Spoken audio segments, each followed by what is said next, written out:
Yeah, no, not. Wait a minute. Okay, here we go. Hi, thanks for coming. I'm Phil Adamo, and this is the online book launch for Memoir of a Pilgrimage for Eight.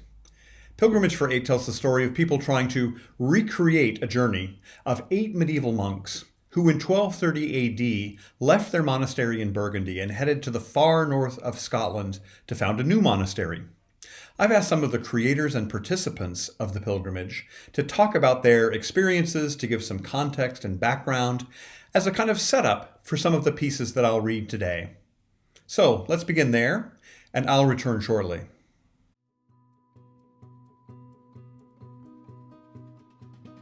My name is David Broadfoot. I am a retired army officer, and I was asked in my date age, would I like to raise money for Pluscarden Abbey? And I was determined when I took on the fundraising, and this was for a female retreat, a new one inside the Abbey grounds, and converting the old one outside the grounds into a heritage centre. What I was determined was it wouldn't just be begging for money. I didn't want people to ask me, well, what are you doing to raise the money personally? And I was invited to go and watch a group of 6 disabled veterans walking under a banner of an organisation called Walking with the Wounded. Then it all clicked. Walking, monks, pilgrimages. And I thought, well, I've got to work out where we can walk. So I went back to the community at Pluscarden and I asked them, what's the history of the Abbey? And they said, well, actually, Valescolian monks from Burgundy came in the year 1230 to found 3 abbeys in Scotland: Ardhatton, Bewley and Pluscarden. Pluscarden is the only one remaining. And then I thought, I've got it. That's exactly what we'll do. We'll walk from Burgundy to Pluscarden. And then I thought, well, actually, I know nothing about Valescolian monks. So I asked one of the brothers, Brother Michael, and he said, well, you need to speak to Philip Adamo, who wrote New Monks and Old Habits, or was it Old Habits and New Monks? I can't remember. And he very quickly replied, and we met in Rome shortly afterwards. And in a couple of days, a couple of glasses of wine, we put together the route. The rest, I think, is history. So what was I doing in France? Well, obviously I was trying to escape from a cold climate and get to a nice, warm French climate. Brother Michael asked me if I was still working, and I said no, and he went, ah, and I went, yes. He went, but you don't know what I want you to do yet. I think it was through a meeting with one of the team, a mutual friend, one of the team who runs the sort of fundraising aspects of the monastery.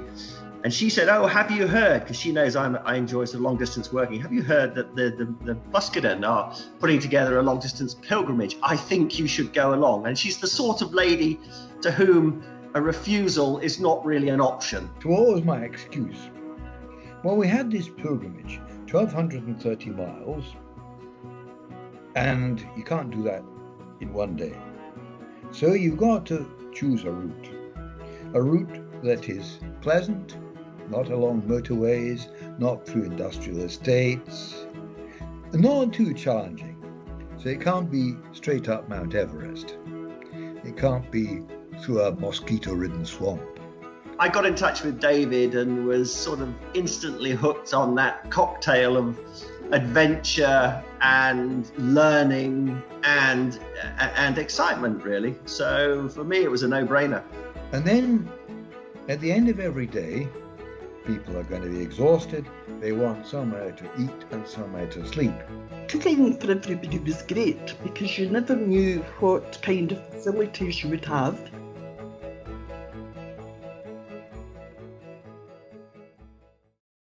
June 6th. Our destination that evening is the village of Malin, where we have lodging in the local parish hall. The space can seat about 100 people for dinner, but with the tables and chairs still inside, it's difficult for 20 of us to find room for our sleeping bags. The rain lets up just long enough for Pete, our cook, to try to set up the cooker David has transported all the way from Scotland. I say try to set up, because this does not happen on that evening. or for several evenings to come. It was David's idea to bring the cooker, the UK-made cooker, down from Scotland. It was also his idea not to bring any fuel for the cooker since, hey, we can just get a tank of butane in France. One can indeed purchase butane in France.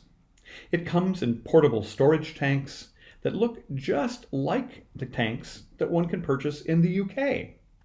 The one important difference is that the ones from France do not connect with the cookers from the UK. In spite of the many fine advances brought about by the European Union since 1993, the Franco-Anglo cooker connector problem has not been solved. So there's food and hungry people to eat that food, but no way to cook it. Then it starts to rain. Milan is charming, but too small to have a restaurant that's still open after 6 p.m. on a Tuesday. Jai finds a pizza place in the next town over, only 30 minutes away. That's 30 minutes to drive there, 30 minutes to make enough pizza for 20 people, and 30 minutes to drive back to Milan. What else can we do? The cooker isn't working. And this is how story time comes to the Pluskerton 1230 pilgrimage. Because I'm a nerdy medieval history professor, I've brought with me on the pilgrimage the greatest book about pilgrims ever written, Geoffrey Chaucer's Canterbury Tales, in a modern English translation. For those unfamiliar with Chaucer, he tells the story of several pilgrims as they travel to Canterbury to visit the shrine of the martyr Thomas Becket. In a pub where they've all gathered pre-departure, they agree to a storytelling contest. Each pilgrim will tell a story as they ride together and the winner of the contest will have the others buy him dinner. Without streaming movies on smartphones, this is what medieval people did for fun. The stories that Chaucer's characters tell range from heroic to moralistic to bawdy. There's truly something for everyone. We are packed into the parish hall in the tiny village of Milan. It's pouring rain outside. No one has showered. Everyone is tired and hungry, and pizza is 90 minutes away. Time for some diversion therapy. I take out my copy of Canterbury Tales and begin to read to the group from the general prologue, in which Chaucer introduces all the characters in his story. A knight there was, and what a gentleman, who from the very moment that he first began to ride about the world, loved chivalry, truth, honor, freedom, and all courtesy. As I read this line, I notice that people are looking at Al, the Air Commodore. After only a couple of days together, people seem to recognize in him the qualities of Chaucer's knight. Interesting, I thought. A monk there was, one of the finest sort. Everyone turns to Father Giles, the monk from Pluskerton. A lawyer, a cook. Chaucer's collection of pilgrims has both of these, and so do we in Robbie and Pete. A doctor of medicine. We have a dentist named John. A sheriff. Ours is a spry retiree named Noel. A forester? Yes! Of all things, our 21st century pilgrimage has a forester, none other than the dapper Angus, with his handcrafted walking stick. One of the most colorful characters in Chaucer's work is the wife of Bath, a widow who's been married 5 times, whose face is red of hue from all the sun she's gotten traveling on pilgrimage. 3 times she'd traveled to Jerusalem, and many a foreign stream she'd had to stem. At Rome she'd been, and she'd been in Boulogne, in Spain at Santiago and at Cologne. She could tell much of wandering the way. All eyes turn toward Maria, who is indeed a widow, though I think she's only had 2 husbands. And she is, in fact, a kind of semi-professional pilgrim, who has undertaken many famous pilgrimages, including the Camino de Santiago. This is spooky, but also fun and fascinating. The modern pilgrims are seeing each other and themselves in this medieval collection of stories, and consequently as part of a historical tradition. Just as I'm reveling in all my pedagogical glory, the pizza arrives, and the magic spell is broken. My fellow pilgrims eat like ravenous wolves.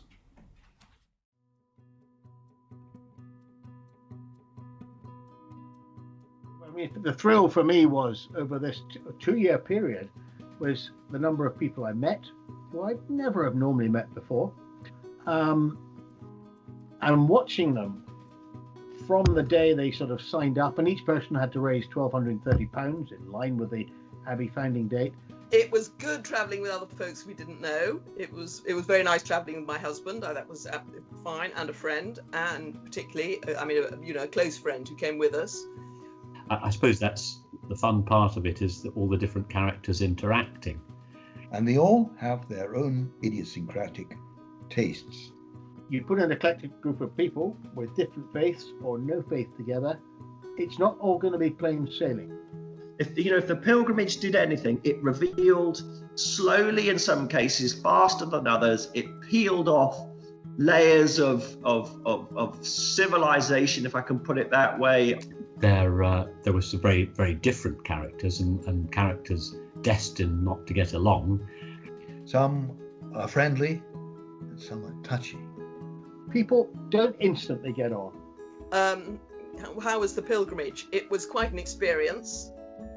Some people are carrying a lot of baggage physically, and others are carrying a lot of baggage spiritually. Various people said afterwards, "Did you enjoy it?" And I thought, enjoy is not quite the right word. It started off very tough. Some got into real training. Others came along just for a bit of fun and actually found it much harder than they thought. First 2 days were very hard walking because it was so hot and so bare. So it was a fascinating walk, in not just on the sort of higher plane, physically and emotionally. It was hugely demanding.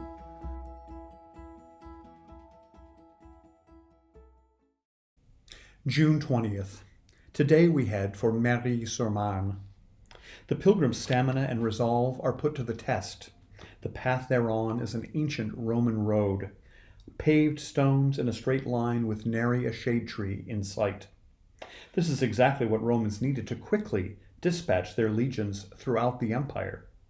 For pilgrims, it means boring scenery, a surface that's hard on the feet, with little to no protection from the sun. This day also turns out to be the hottest day of the entire journey. Jai keeps driving up and down the path, delivering extra water. I work with the support team that day, and I'm thankful for the air-conditioned hall where we'll be sleeping that night.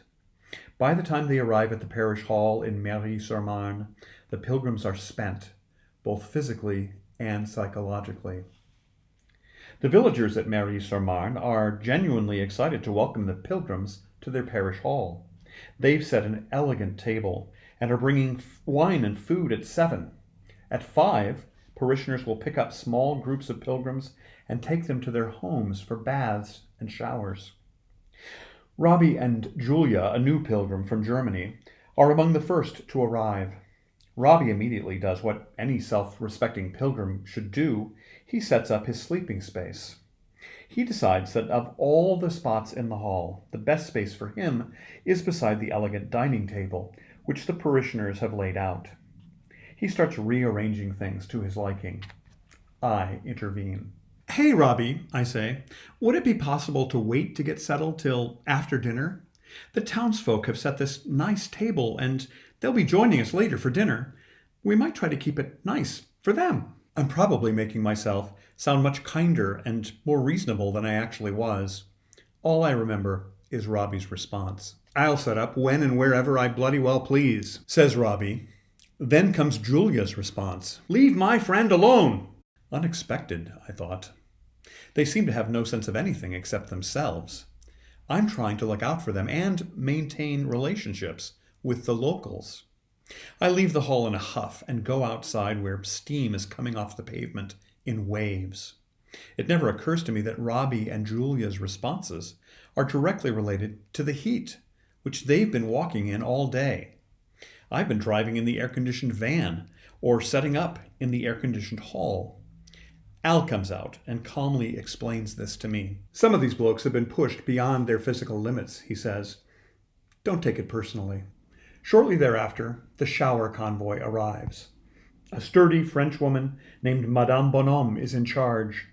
Imagine the intensity of Eisenhower planning the invasion at Normandy, then multiply times 7, and you have some sense of Madame Bonhomme.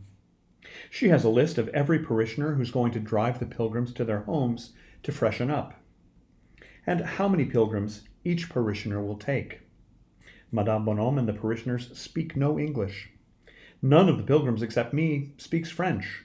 Here's the gist of the conversation. Thank you very much, I say in French. Thank you all for opening your homes to us. These showers will be especially welcome on such a hot day. Oh, but of course, says Madame Bonhomme in French. Now to the list. Marie-Claire, you can take 2, oui? Marie-Claire steps forward and replies, oui. Madame Bonhomme turns to me, holds up her thumb and forefinger, and says, 2. I turn to the pilgrims and say that 2 people can go in the first car, though this must be obvious, with both Madame Bonhomme and myself holding up 2 digits. Husband and wife, Thomas and Posy, cautiously volunteer for the first car. Madame Bonhomme returns to her list. Jacqueline, you can take 2? Oui? Digits once again flash, like gang signs in South Central Los Angeles. 2, I say, and 2 more pilgrims depart with their generous host. This repeats several times until, with half the pilgrims still unassigned, Madame Bonhomme gets to Monique. Monique, you can take 2? I can take 4, Monique says. No, the list says you can take 2. But I can take 4, Monique says as she gestures toward the remaining hot and sweaty bodies still waiting for transport to a shower. Don't try to show off. Other ladies have signed up too. You can't just take them all. I'm not showing off. I'm trying to be helpful. And so on for what seems like 5 minutes. There's no way to jump into their conversation, and no use translating for the English speakers, who are growing more and more impatient. Finally, Monique acquiesces. She takes 2 pilgrims. We get through the rest of Madame Bonhomme's list, the pilgrims depart, and calm returns to the parish hall. I don't assign myself to a shower. I've been in air conditioning since morning, so I don't really need a shower. But the rule is never to pass one up, because you don't know when your next chance will come. No matter, I think. The peace and quiet of the hall will be rejuvenating enough.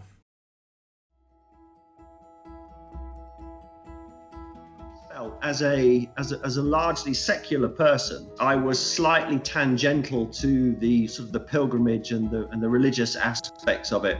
So I remember the steps you had to crawl up to. Was it Thomas a Becket Shrine or something like? I forget the exact location.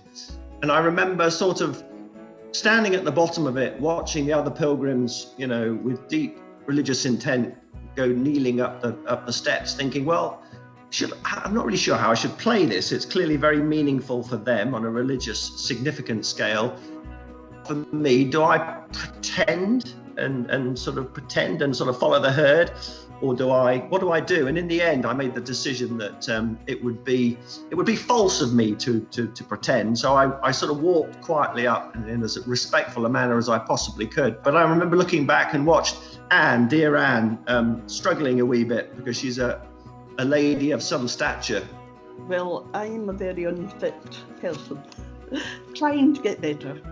But there is a special steps in Canterbury Cathedral that you are meant to go up on your knees as a pilgrim, and you get a special blessing. So I tried to do it, and I was getting quite out of breath and finding it quite difficult. So I went back and helped her up there, and that made me feel really good, because I think at that moment we bonded the sort of the religious, the secular, and then just the sheer essence of being human and friends together in a way. But 2 lovely gentlemen came to my aid. One took me at one arm, another took me the other arm, and helped me on my way up the steps. So I still got the blessing, and the blessing of the 2 lovely men that helped me up the steps.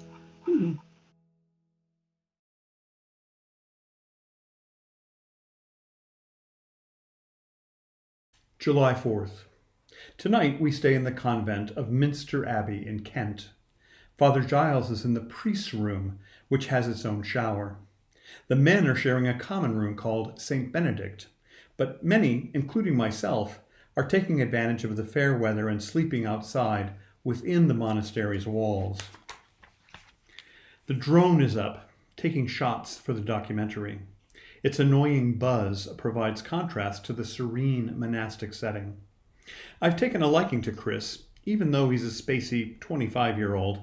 I think he appreciates that I take him seriously as an artist, which I think he is. Vespers takes place in Latin, outside in the convent's garden, and the nuns invite us to join in. The hour of Compline is chanted in English. The same psalms are chanted at this hour in every Benedictine monastery. According to St. Benedict's rule, Psalms 4, 90, and 133. Here's the last line from Psalm 4, so you can see why it's such a good choice for the end of the day. In peace I will lie down and sleep. For you alone, Lord, make me dwell in safety. Watching dusk turn to darkness, I fall asleep under the stars. Most of the guys are dispersed throughout the garden. In the distance, a train rolls across its tracks. Doves coo overhead. From the guest house, I hear faint women's voices. Well, that's the book launch. Thanks for joining us. Before we go, I'd like to share with you a video made by Chris, who in the previous reading we heard about his drone spinning around and being so annoying. But this video is the product of all of the hard work that he put in to make his documentary. It's very brief, and it shows many of the beautiful sights and sounds of the pilgrimage. It's a beautiful, beautiful piece, and I hope you enjoy it. After the video, there are some links to purchase the book. Once this appears in YouTube, there'll be links down in the comments section. So, hope you enjoyed it. Hope you buy a copy. Take care.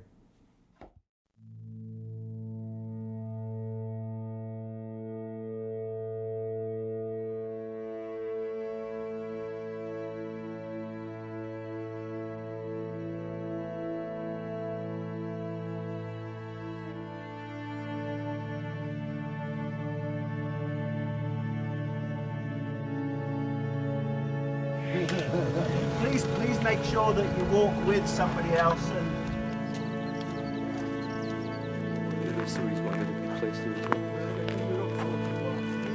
pour nous donner un peu d'esprit quand on marche.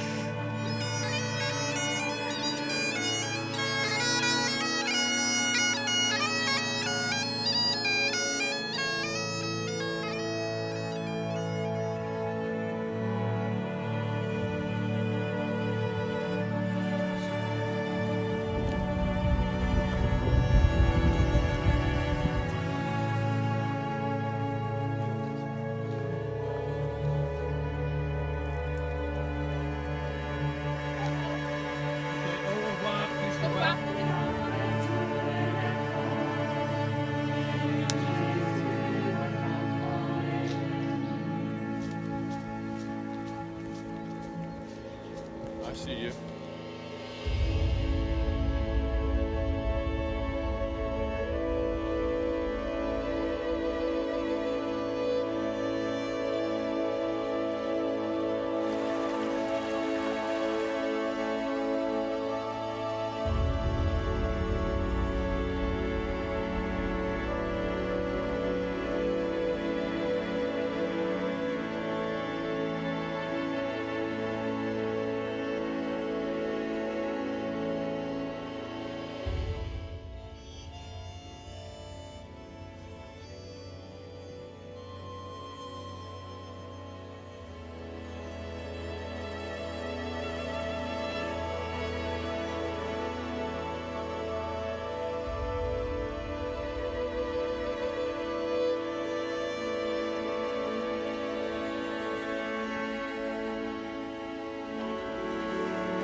Ha, ha, ha.